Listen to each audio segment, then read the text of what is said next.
Here we go. All right, familiars. You can stack up to 100 of the same familiars in a slot in your inventory. They will deal damage proportional to your damage, but we don't really know to which proportion or how much that really is going to be.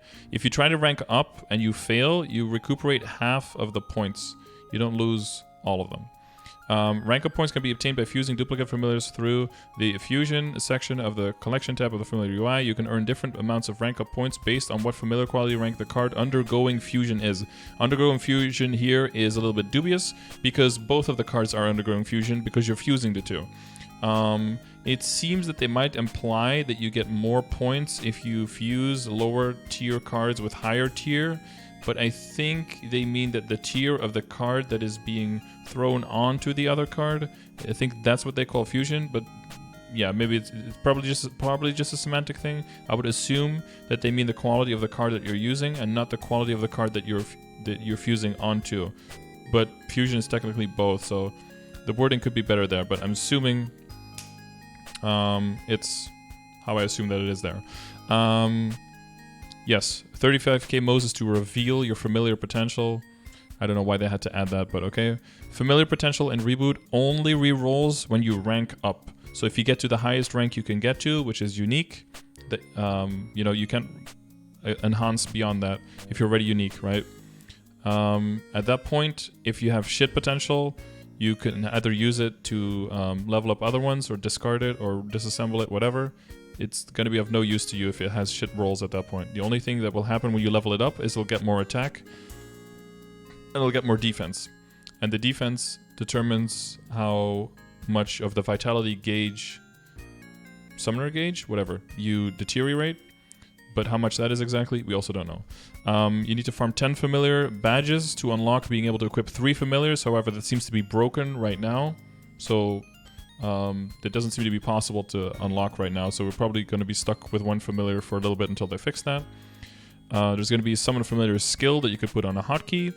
Summon gauge will be fully charged at midnight, basically. You can use familiar essence to charge 50% back. But this means that once you are out of summon gauge on your character, the only way to get your familiars out is to reset it or to wait for the daily reset. So this is probably going to affect how much you farm familiars to get extra points to buy these familiar essences with, and to what extent you really specifically choose if you want to have your familiars out or not in the first place. And that's going to be determined what their actual potential is. Aid badge set, the best in slot seems to be 15% IED and then 3% weapon attack or 3% magic attack. If you're Beast Tamer, you want to get +1 skill instead of 1 line of 3% IED. If you're Demon Avenger, you want to get suction. You want to get percentage HP and percentage damage instead of the IED because you don't really need IED as a Demon Avenger. And if you have high IED in general, you probably want to get damage and some main stat instead of the IED. Instead of IED.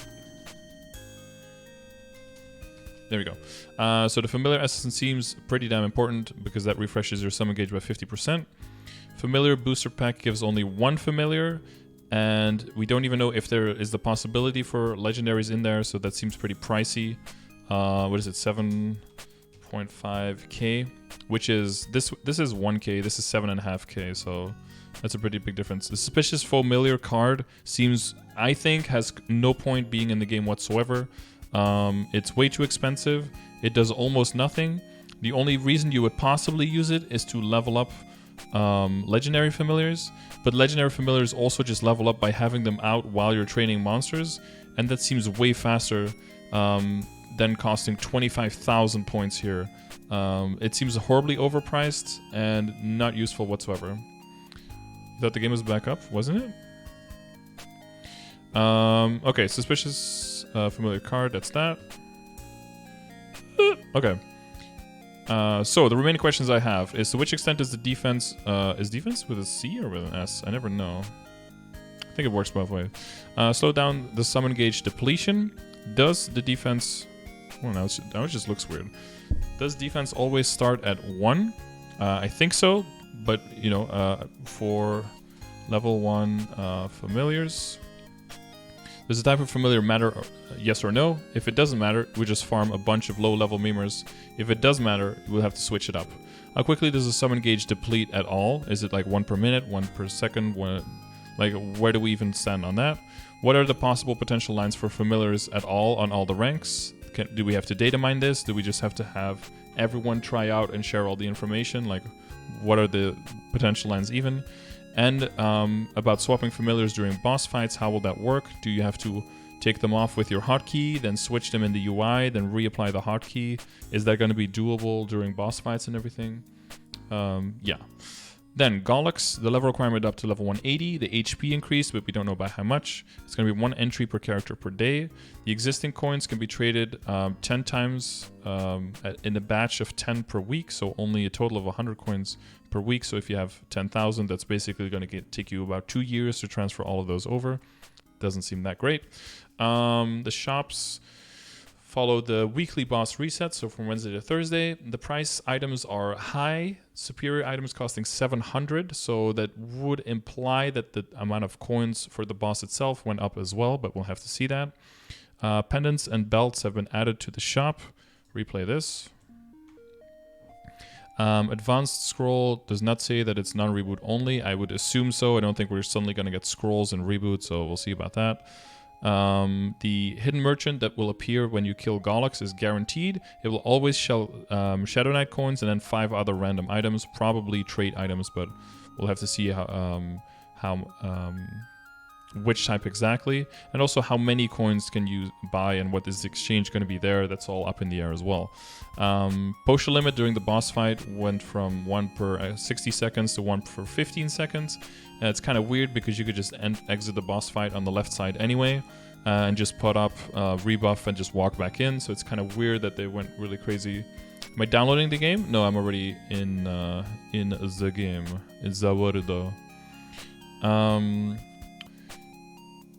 They added reinforced they added rings and pendants to the drop list, but no reinforced or superior rings to the drop list for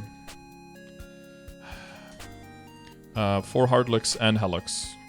So only cracked and reinforced rings and pendants, and only for normal and easy Gollux. Okay, we got to set a new PIC as well. That's true. So the remaining questions for Gollux is: how much did the HP really increase? Which items and how many of them? And what are the price in the shop at the end? How did the drop rate for both equips and coins change when you kill the boss? Are we finally getting rid of the stupid end sequence at the end of the boss fight? I still don't know that, but we'll have to see about that. No, I think you have to use letters and numbers at least. Content changes. Players will receive 2 additional Shadow Knight coins upon eliminating field boss. Nice. Sengoku era recipes are gone from normal and Madman. That means that leveling your smithing through using the recipes to get from smithing level 10 to Meister in a very cheap, fast and easy way is going to be gone, sadly. Level 120 equips are dropping from normal. No one cares. And Hard Ramaru drops more weapons. Not sure why. This block on new Maple Story accounts not being able to basically summon Zakum for the first 7 days seems really bad. I'm sad that this is a thing. I'm sad that it has to come to this, I guess. I hope that it doesn't scare away too many new players. New players, you're still welcome. I love you. We want you. Even though it might seem that the game is kind of not super welcoming with this feature, but we really want you, okay? We want you to play. We like you here. If you have any questions, let me know, all right? Gladly helping you out. And then 15th anniversary, the big bulk. All of the details you can find under !events in the chat, of course. So we have Mega Burning, we have Anniversary. I'm pretty sure there's 2 ends in Anniversary. Anniversary gift box that give you 30 minutes worth of 1.5 EXP and 2x drop every day. The tier up rewards are really good. The items that you can buy in the shop are not as good for people in the different stages of the game. Like people in the end game have very limited amount of items they can buy, but there's still good rewards from the tier up boxes.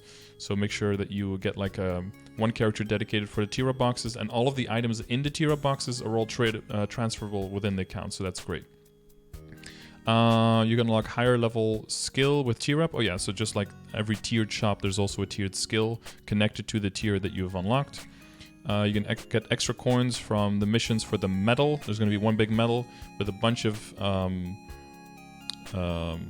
missions, and you have different tiers in the missions, and every single tier of every mission that you complete, except for the tiering up already, gives you an extra voucher for 100 coins. So you can do that extra. There's going to be an AFK room for points, for the event points, so like pixel points, and an AFK room for traits, for EXP, and for no boom on your equips up to 15 stars. Then we have Lord Pixrog. That's one of those. Where is it? Oh, one of those missions. But that you can also do that on one character a day for extra bonus coins up to 120 extra per day. Then we have pixel point events in the map, like special events. It's going to look a little bit different. It's going to be connected with like the Iron Hog, with Mushmom, all of those characters. Then we have mini games for points. We have the coin shop. All of that is linked. Beautiful link made by... Who are these two people again? By Danilu and Wilfrith, who put a lot of work into this. And then I like spray painted some colors over it to indicate which items are bad and that you don't want to get, and which items are good that you do want to get. But the original, I'll make sure to link it with all the stuff. And then... Oh, I'm going to be able to not log in because of AFK time, huh? No, we got to do this first. Do it for the Vine. No, go back. Cool. And then the last thing, welcome events. There's a free pet in there. Everything else seems a little unnecessary, but you can check the events on the website yourself if you're interested in details. And then the last thing is the Sunny Sundays, which is pretty big. We have 3 Star Force events, 3 shop sales, and one of all the other things. Now all we need to know is when is DMT.